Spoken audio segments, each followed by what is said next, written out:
Hello, hello. Pardon me. How are you?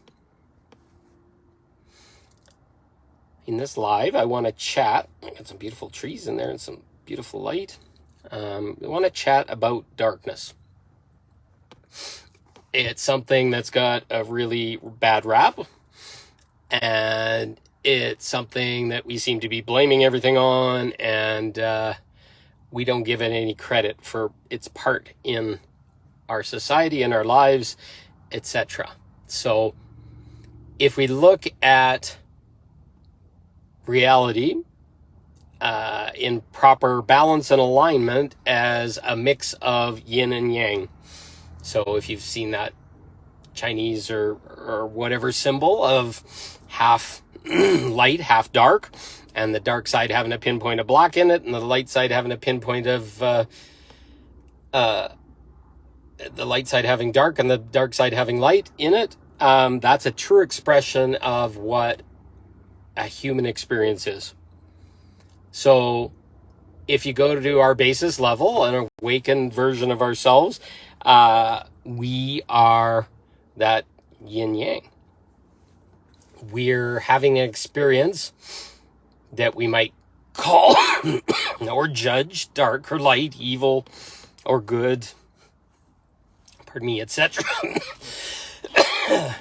But it's all part of the balance of life. Could dark exist without light? Or how would we even know that it's dark?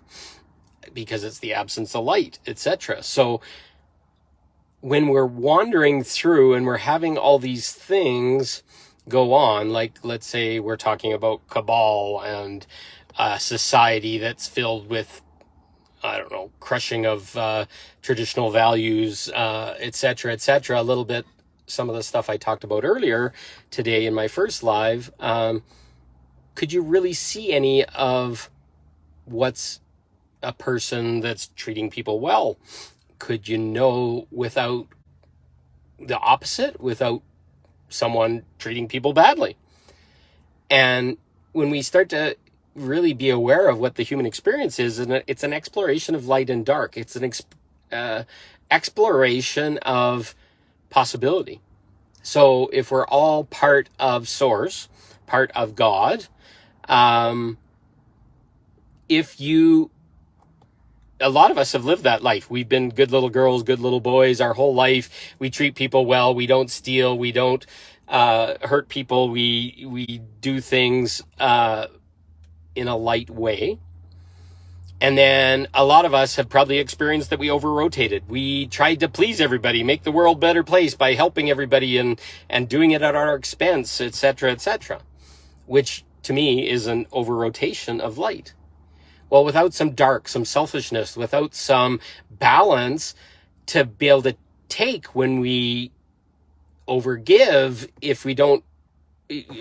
So if we overgive, then we feel like we're taking when we try and receive. But if we're not in balance, where we're giving and then receiving at the same time and staying in balance, there is no take at that point. Or there might be a take where you're giving an experience for another person that's maybe a little bit dark. You're the taker. You're the one that's feeding off all their energy, and then we're judged as dark, or we're bad, or we're a receiver, or we feed off of other people, or whatever. These are all just judgments of different varying levels of action. So dark, we can start talking about dark as in the really dark sense. Okay, well, we killed somebody, or somebody got killed, or these perpetrator energies where people are let's say rape, for example, a rape victim or a rape perpetrator or somebody that's taking or whatever.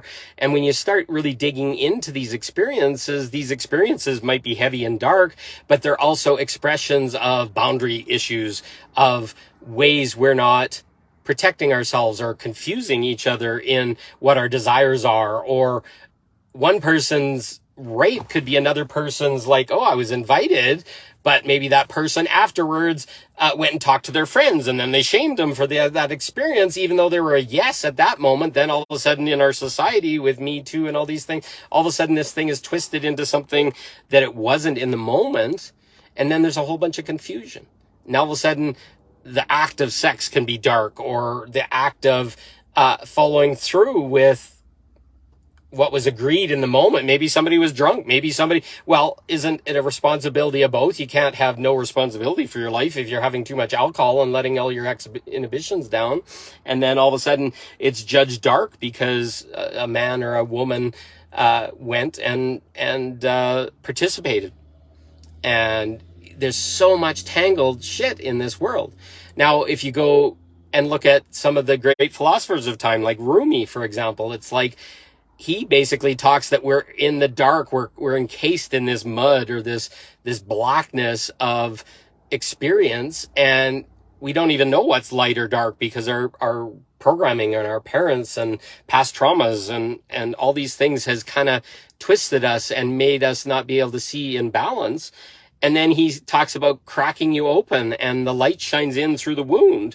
And when we're in such a density time, and I believe we're a little over-rotated into the darkness right now, how do you get out of that darkness? All of a sudden you get cracked open, you smash the darkness, you have debilitating traumas that make you shrink and feel small, and then eventually rise up and choose better and choose to take your power back. Without that darkness, we would not exist. We'd be overrated. We'd be in this bliss state, running around, just getting whatever we want and however we want, without any impacts or any interactions with other people, and we wouldn't know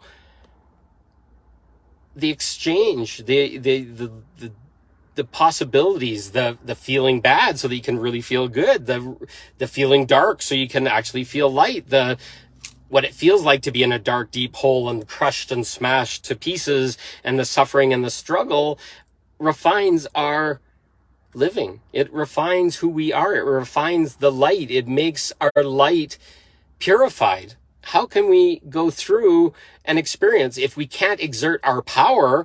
Are we all light? No.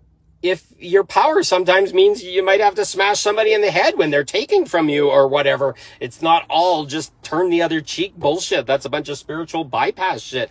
If you're not in your power and you don't have access to your warrior, do you think people are going to take advantage of you all the time? They will. The journey we're going through right now is to refine us into that center razor's edge point where we know our dark and we know our light, and we can light our fucking dark up when we feel like it and be as blissful and joyful as we need, because that's the range of being a part of God, a part of being a human being. Without the dark, we wouldn't know light. We wouldn't know anything. Look at these beautiful lights. Like, could you even see my face right now if we were completely in dark? Could a tree exist like that with all the beautiful colors and ideas of fall and the dying of the tree's leaves? And some people may call that dark. It's death or whatever. But other people can see it's life and light because it gives a chance for new leaves to grow again in the spring. And is it really darkness? No, it's a cycle that all trees go through to some extent or another. I guess maybe not if it's deciduous versus coniferous and all that stuff, but that's the balance. That's the cycle. That's the human experience. That's what life on this planet is to find and feel all the edges, know the edges, and then choose. And then whether you're a good person or a bad person, that's just a judgment. But if one person chooses to be darker and lives in control and hurting people, does that make them bad? Or does he give an experience to somebody else that maybe helps open them and gives that opportunity for that person to start to open and see what lightness is and what darkness is, and then to find that happy medium where you're a powerful light to the world, but you have the ability to use your strength and use your warrior and use your frustration and use your supposedly dark energies to be even more. Because I'll tell you right now, if you're light and fluffy and just bouncing around and trying to make everybody happy, that might be an experience. But at the end, you might get really frustrated and you might think people took from you and all this kind of stuff. But there's people that need to receive that and take and whatever to start to refine themselves, to start to figure this out. This is a balance of getting people aware, to opening them to enlightening themselves. Do you think we could enlighten or make lighter or less dark without dark? So dark's been given a pretty bad rap. I'm a pretty light person, but fuck me, I'm very prepared to go into the dark if I need to. I can talk to anybody, I can call out the darkness, I can do whatever's required, but it's not bad. It's the thing that's shown me the way. It's the thing that hurt me. It made me small and made me whatever, but it also made me bigger. It refined me. It's just like getting burned in the fire or purifying through alchemy your gold so that all the dross is gone and all the stuff that is lost in confusion is gone so that I can be that shining bright gold, not that dull gold that's full of impurities. So we're refining, we're purifying, we're becoming the diamond, we're becoming all this stuff only through the pressure of dark. So dark has a purpose. Dark is part of us, whether we like it or not. And if you don't have a friendship with your dark and you think it's all bad and you put it in a cage, you're going to suffer. Because that part is you. No matter how much somebody's told you it's bad or you're not good enough or whatever, that's a part of you. Once you accept them, then you'll be a full person. You'll know rage and you'll know happiness and you'll know the purity that comes in those states. But without dark, you would have never found them. So is dark bad? So go take a look at that. Sit with that for a while and start to see the dark in a new way. And once you see it's a part of you and it's a part of everything, then we're not trying to defeat the darkness and hate the darkness and beat them down darkness and all this kind of stuff. We're in balance with these dark things. We're in judgment of darkness as being bad or not part of God or not good or whatever. That's a pretty jaded view if you keep there. And guess what? That's what keeps us in struggle and whatever. If we're trying to be too light or we spend our whole life, we lose out because we're not seeing the balance. So go take a look, dig deep. And there's levels of darkness, but all of them have a purpose. And understand that, and everything changes. Where's your balance? It needs some dark, whether you like it or not. I love you. Have a good day. Take a listen, dig deep, see how it feels. Maybe it triggers you. Even better, that's your darkness. Love you. Bye.